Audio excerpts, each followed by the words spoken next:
ખેમાણા દિયોદર હાઈવેથી જસાલીવાળા વળાંકમાં છૂટા મેટલ પાથરી દેવાતા વાહન ચાલકો પરેશાન। હમણાં છેલ્લા કેટલાક મહિનાઓ પહેલા ખેમાણાથી દિયોદર તરફના રોડનું નવીનીકરણનું કામ હાથ ધરાયું હતું, જેમાં ખેમાણા હાઈવેથી ખેમાણા હાઈસ્કૂલ સુધી 4 લેન માર્ગ બનાવીને વચ્ચે આરસીસી અંડરગ્રાઉન્ડ ગટર પણ બનાવી છે।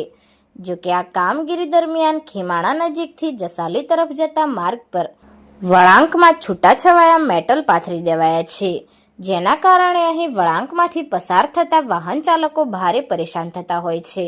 જોકે આ માર્ગ પર સતત નાના મોટા વાહનોની અવરજવર રહેતી હોય છે અને નજીકમાં જ હાઈસ્કૂલ તેમજ સામૂહિક આરોગ્ય કેન્દ્ર આવેલું હોવાથી વિદ્યાર્થીઓ તેમજ લોકોની પણ ખાસ અવરજવર રહેતી હોય છે।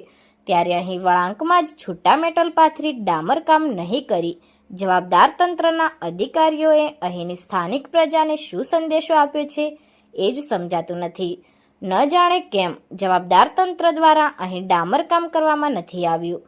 શું લાગતા વળગતા તંત્રને આ બાબતની ખબર નહીં હોય કે આ રીતે છૂટા મેટલ પાથરી દેવાથી વાહન ચાલકો અને પ્રજા પરેશાન થશે?